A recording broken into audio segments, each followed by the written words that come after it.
Hey everybody, let me talk in this video about variables in Python. So let me start with creating a new file here. I name it file, then I name this file variables in this way. Then enter. So what do you mean by variables? When you write any program, you think about how you save the data temporarily in memory. So to save data in memory in any program, you have to define a variable. So what I mean by variable? So think about this a memory, and you want to save number 55 in the memory. So you save 55. But this 55, you have to find a way to access to 55. So you have to give it a specific name in your code. For example, x. So here you write x equal 55. Then you enter. So by writing x equal 55, that means you define variable, name it x, you added value of 55 to it. Now when I want to print this value, I just say print x. Then I click run. I have to see 55 here. So how variables work? Really easy. You just define the variable name. For example, let me suppose date of birth. I say DOB. Then you say equal what value I want to give this date of birth. Let me say 27. So directory, he will define variable in the memory here. So by using draw tool, he define variable here, name it D. Oh, for sure he delete everything now because we rerun the app. So he define variable here, he name it DOB, and he give it value, name it 27. So now whenever I want to access to 27 again in any place in the program, I just say print the variable name. So what I have, DOB directory. Hopefully DOB. Okay. Run again, he say 27. So you could save different data type and variables. For example, you want to save pi, you say pi equal 3.5. This is a float. That's totally okay. You want to save string, let me suppose name. You say equal Hussein or Rubai, whatever. So did you see? It's really easy to save string and let you suppose age 27, whatever.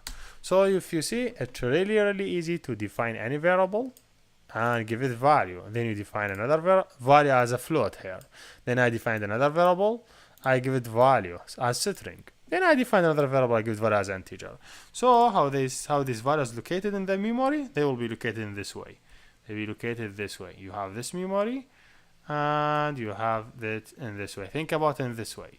You have first, you have pi, and the pi should be 3.5, and you have another variable, name it name, and this name have Hussein, whatever, or Rubai, for example.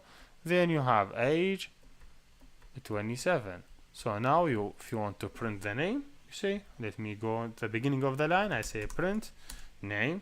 When I print name, I just click right, here you go, I see Hussein and Rubai directory. See, if I want to print the age, I will say, okay, print the age. So click right again, run, I will see 27.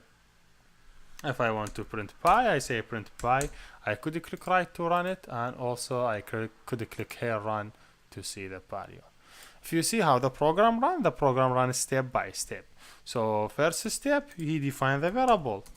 So first step, he defined this variable. Then he defined the second variable. Then he defined third variable. Then he print this one, if you see it on the screen. Then he prints the age, if you see it in the screen. Then he prints the pi, if you see it in the screen.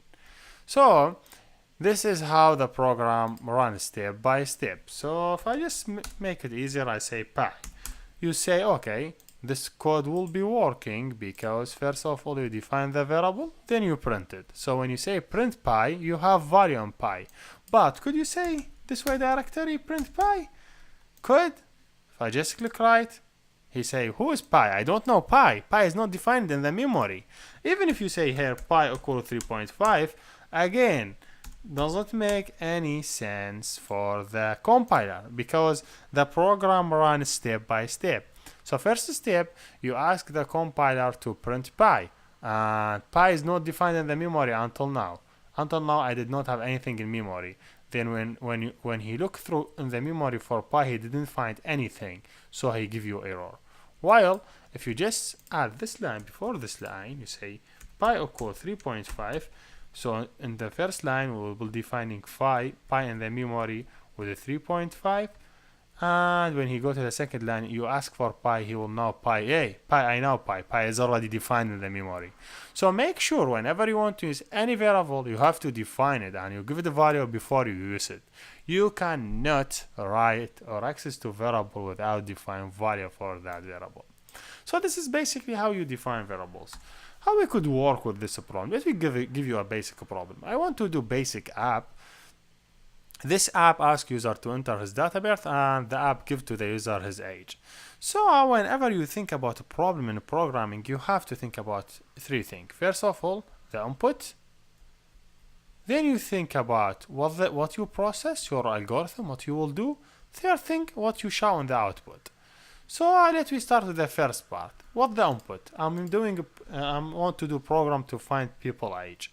So to find people age, I would say hash find people age program. Why I'm writing hash? Hash means this is common. This line will not execute. So if you write hash before any line, that means this line will not be executed. I will be going details. This is just hint for you. So don't think about this line. Whenever you add hash in the start of the line, that means this line will not be executed. So if I say what the input I have it. Well, my input here. My input is the date of birth. So let me define DOB. Hopefully DOB equal 19089. Then what the process I have to do? I have to find age. So how you could find the age? You in the second point, the process. How you could find people age from their date of birth? Think about this point. How you could find it? The process will be you subtract this year from the date of birth. So you say okay, 2017 minus the date of birth. So I say DOB. Then you have the age now. If I say print for the age, I have to have it the same thing. Make sure if you are write it here capital, write it here capital. If I write it small, write it small. If I just click, he say 28. How he was able to find the age 28? He was able to find age 28. First of all, we define the date of birth. Then we subtract this year from the date of birth, so we'll have his age. Then the output. So in the programming, you have to think about problem solving. You have to say, okay, what the input I have it? Okay, I know here I have this input. What the output I have it? This is the output. What the process I have it? This is my process. Any problem you will have in the programming, you will be defined the three steps. First of all, you define your input, then what you want to process, then what the output. So this thing will be really, really amazing to see app like this one. But what 28 mean is something confusing for people. You have to show specific message. You say, hey, this 28 mean this thing. So I want to say your age is 28. So how I do that? Basically, I will do it in this way. Let me suppose age message in this way. I would say your age is, then I will not write anything. If I define this variable, your age is, but I didn't define anything, what you will print if I just click print your age in this way? You will print this variable, we know this thing, you will print your age is. But I want to show your age is, then I show his age here. To show his age inside the string, I will just add space, then I open a bracket, close it. That means, hey, I want to show something here. Then I click dot format. Format is a method. I want to add age. So what he will do, he will take the string and he will add age instead of this bracket. If I just click run again, you see your age 28. So basically, if you want to display more thing, for example, and DOB, for example, you want to show date of birth is, then you open a bracket, close it. You want to show the date of birth here, so you have to pass second variable is date of birth, DOB. So now, if you run it, you say your age 28, your date of birth 2089. So how this program run? How this function run? It's really, really easy. First, you define your string, then you define formatting. You say age, so he will take age and he will add the age instead of the first two bracket. Then if you define data birth, he will add data birth instead of the second two bracket. So this is basically string formatting and how you could format your string. Yeah, here we done, and see you next.